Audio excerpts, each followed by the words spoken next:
Jaipur dialogues 2025 कोई साधारण सम्मेलन नहीं बल्कि बौद्धिक महाकुंभ है। यहाँ आपको मिलेंगे भारत के सबसे बड़े इंडिक और धार्मिक योद्धा। आज ही रजिस्टर कीजिए और इस ऐतिहासिक क्षण का हिस्सा बनिए। और हाँ, इस आंदोलन को और मजबूत बनाने के लिए हमारे क्राउड फंड में योगदान ज़रूर दें। आइए, जुड़िए, रजिस्टर कीजिए, दान कीजिए और इस क्रांति का हिस्सा बनिए। आपके लिए QR स्क्रीन पर है और रजिस्ट्रेशन डोनेशन लिंक डिस्क्रिप्शन में। नमस्ते, आप सभी से अनुरोध है कि कृपया हमारी चैनल को सब्सक्राइब करें, वीडियो को लाइक अवश्य करें। क्या नितिन गडकरी के ऊपर संकट के बादल मंडरा रहे हैं? इस समय लुटियंस मीडिया जो है वो पहले धनखड़ के माध्यम से मोदी जी को हटाने का प्रयास कर चुका है, उसमें फेल हो चुका है।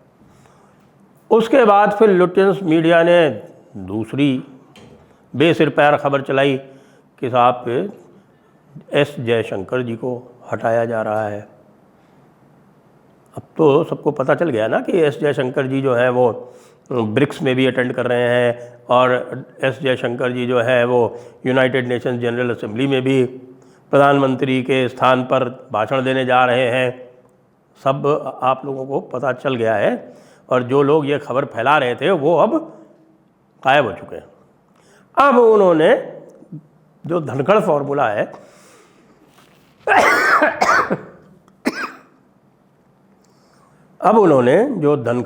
है उसका एप्लीकेशन नितिन गडकरी पर करना आरंभ किया है। तो भाई धनखड़ फॉर्मूला क्या था कि पहले धनखड़ जी को डराया गया, धनखड़ जी के ऊपर महाभियोग लाया गया, धनखड़ जी पे महाभियोग लाने के बाद में फिर धनखड़ जी जो है वो थोड़े सॉफ्ट हुए।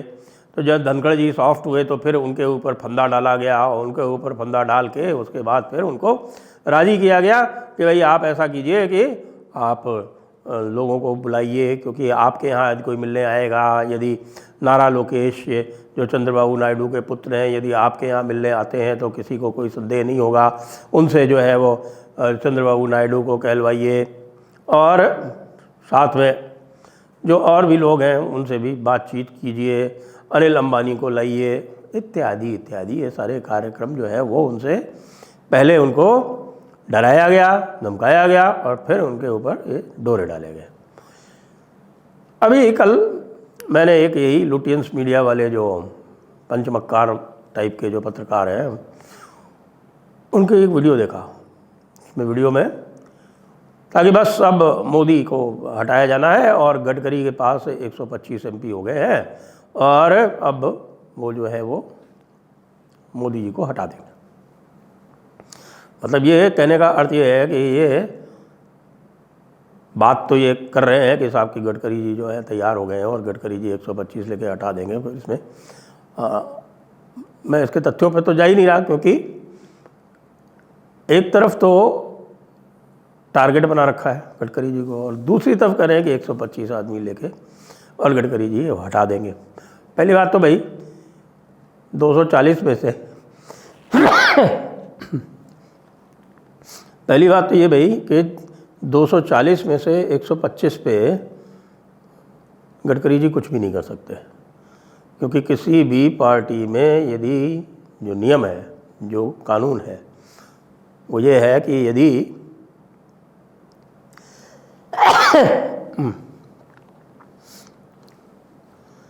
जो नियम है, जो कानून है, वो ये है कि यदि 2/3 से अधिक सांसद या विधायक वो अलग होके और अपना अलग दल बनाते हैं तो उनको मान्यता दी जा सकती है, तो उनकी सदस्यता नहीं जाएगी। नहीं तो यदि 2/3 से कम होते हैं तो उनकी सदस्यता चली जाएगी। तो भाई 125 जो है वो 240 का 2/3 तो होता नहीं है। 240 के 2/3 के लिए तो आपको कम से कम 161 चाहिए। है क्या आपके पास 161? आप खुद ही क्लेम कर रहे हैं कि 125 ही है। तो फिर ये जो हवा में लठ चलाया जा रहा है वो है क्या? पहले तो कोशिश की गई कि किसी तरह से गडकरी जी को कॉर्नर किया जाए और गडकरी जी को कॉर्नर करने के लिए जो एथेनॉल ब्लेंडेड प्रोग्राम जो चल रहा है, एथेनॉल ब्लेंडेड पेट्रोल का जो प्रोग्राम चल रहा है, उसको टारगेट किया गया। अच्छा, उनके स्वयं की एग्रो इंडस्ट्रीज़ बहुत पुरानी है नितिन गडकरी की, इसको लेके इनके ऊपर आरोप लगे थे। एक बार उन्हें जो अध्यक्ष का पद था वो भी छोड़ना पड़ा था, लेकिन बाद में वो पूरी तरह से साफ़ सुथरे होके और सारी जितनी भी जांचें थीं उसमें साफ़ सुथरे निकल के आए थे। तो उनकी एग्रो इंडस्ट्रीज़ में उनकी कंपनीज़ हैं और उनका व्यापार है, ये बात किसी से कोई छुपी हुई नहीं। जब वो 2014 में मंत्री बने थे तब भी थे।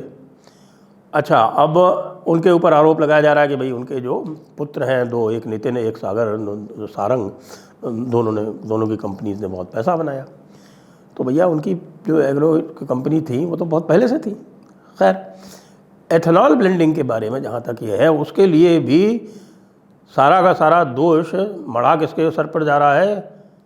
सारा का सारा दोष नितिन गडकरी के सर पर मढ़ा जा रहा है। लेकिन एक बात जानकर आपको हैरानी होगी कि ये जो एथेनॉल ब्लेंडिंग प्रोग्राम है, इसका नितिन गडकरी की मिनिस्ट्री से कोई लेना देना ही नहीं है। जो एथेनॉल ब्लेंडिंग प्रोग्राम है और इसके जो भी डॉक्यूमेंट्स हैं वो सारे के सारे आपको ministry of petroleum and natural gas की वेबसाइट पे मिलेंगे। आपको मिनिस्ट्री ऑफ हाईवेज के पे नहीं मिलेंगे ये। और ये जो प्रोग्राम है आपका ब्लेंडेड एथेनॉल वाला, बड़े मज़े की बात यह है कि ये बीजेपी के मैनिफेस्टो में 2014 में था, 2019 में था और 2024 में भी था। वो मेरे पास उसकी पूरा विवरण उपलब्ध है। अब आप ये देखें कि ये जो 2014 में इसको बीजेपी के मैनिफेस्टो में बनाया गया था, उसके आधार पर एक नेशनल पॉलिसी ऑन बायोफ्यूल्स बनाई गई और ये 2018 में बनाई गई, 2022 में इसमें संशोधन किया गया। उसके बाद साहब ये देखें कि नीति आयोग ने 2021 में एक रोड मैप जारी किया, road map for ethanol blending in India 2020-2025। तो अब ये नीति आयोग ने जारी किया और नीति आयोग ने ये कहा कि 2025 तक हमको 20% का टारगेट अचीव करना है। तो ये 20% का टारगेट नीति आयोग ने, जो नेशनल पॉलिसी ऑन बायोफ्यूल्स है, इसमें था। और उसके बाद फिर long term ethanol procurement policy, ये 2019 की है। और ये 2019 में भाई अक्टूबर 11, 2019 को जारी किसने की? मिनिस्ट्री ऑफ पेट्रोलियम और नेचुरल गैस ने। तो भाई जी, ये जो कुछ भी सारा किया जा रहा है यार, गडकरी जी कुछ भी कर रहे हैं तो जो कैबिनेट की अप्रूव्ड पॉलिसीज़ हैं उनके आधार पर कर रहे हैं। क्या वो ना करें? यदि उनको टारगेट दिया गया है एथेनॉल ब्लेंडिंग प्रोक्योरमेंट का और एथेनॉल ब्लेंडिंग पेट्रोल का 20% का, जो मैंने आपको बताया, जो पॉलिसी ऑन बायोफ्यूल्स है, नेशनल पॉलिसी ऑन बायोफ्यूल्स है, उसमें 2022 में अमेंडमेंट करके, परिवर्तन करके और उनको टारगेट दिया गया, तो वो ना करें। वस्तुतः हो क्या रहा है कि ये सारा का सारा मामला जुड़ गया है हमारे ट्रंप बाबू से, क्योंकि ट्रंप बाबू का बड़ा भारी इंटरेस्ट है। ट्रंप बाबू का इंटरेस्ट क्या है? ट्रंप बाबू का इंटरेस्ट ये है कि उनकी जो शेल पेट्रोल वाले जो है, वो शेल ऑयल वाले, तो शेल मतलब होता है कि वो उसमें पानी का उपयोग करके, पानी का भारी उपयोग करके जो रॉक्स के बीच में ट्रैप्ड होता है ऑयल, वो निकाला जाता है। तो शेल गैस और शेल ऑयल उसको बोलते हैं। तो वो काफ़ी महंगा पड़ता है प्रोसेस, और ये समझ लीजिए कि $60 से नीचे पर वो प्रॉफिटेबल नहीं बैठता। तो इस समय ट्रंप का ये उद्देश्य है कि भाई $80 तक जाए तो हमारे जो ये शेल वाले थे जिन्होंने हमको इतना बिलियंस ऑफ डॉलर दिया, तो उनको हम प्रमोट कर सकें। तो इसलिए वो कहीं भी किसी भी तरह का सस्ता पेट्रोल या सस्ता फ्यूल नहीं बिकने देना चाहते। इसी के पीछे ये जो पूरा जो रशियन ऑयल वाला तमाशा है, वो इसी के मूल में है कि अगर भारत रशियन ऑयल लेना बंद कर दे तो पेट्रोल $80-90 पर चला जाएगा, और ऑयल जो है, क्रूड ऑयल जो है, वो $80-90 पर चला जाएगा।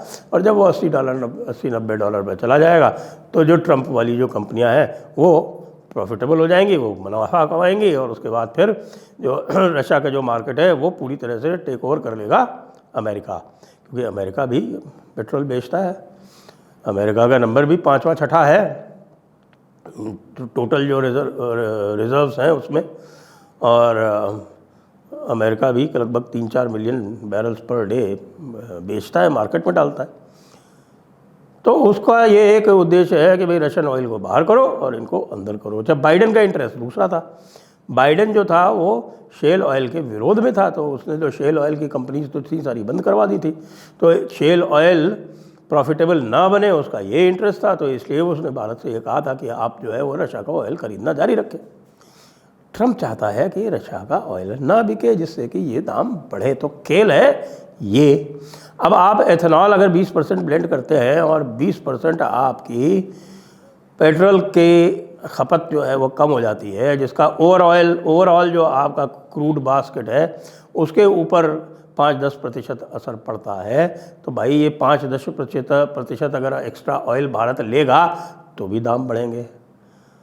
अब भारत ने इसमें कमी कर दी एथेनॉल के माध्यम से, तो इसलिए समस्या हो गई। अभी आप देख रहे हैं ना कि आपने देखा होगा कि ट्रम्प बाबू जो है वो फिर से जो है वो गीत गाने लगे हैं, आ जा आई बहार दिल है बेकरार ए मेरे राजकुमार तेरे बिन रहा न जाए। ये कल सुना होगा आपने, ये ट्रम्प बाबू के यहाँ से ये कूक आई अचानक। तो वो कूक क्यों आई? वो देखा कि उनकी पॉलिसी फेल हो रही है। लेकिन गडकरी जी जो है वो इस पूरी पॉलिसी को इम्प्लीमेंट करने में अत्यधिक सक्षम हैं और वो सक्षमता से कार्य कर रहे हैं। उन्होंने इस पूरे प्रोग्राम को सफल बना दिया है, इसीलिए अब गडकरी जी को टारगेट किया जा रहा है। लेकिन वो टारगेट करने के साथ साथ हमारे कुछ ऐसे भी हैं नमूनों की तो कोई कमी है नहीं, तो हमारे जो लुटियंस मीडिया वाले जो नमूने हैं उनको ये लग रहा है कि साहब ये अगला धनखड़ हो सकता है। वो धनखड़ जी तो गड़बड़ी कर गए, लेकिन ये धनखड़ हो सकता है, आरएसएस भी इसके साथ है, तो फटाफट जो है वो इसको आगे कर दो और इसके माध्यम से मोदी को हटा दो। तभी तो ऐसे थोड़ी है कि धनखड़ साहब आपके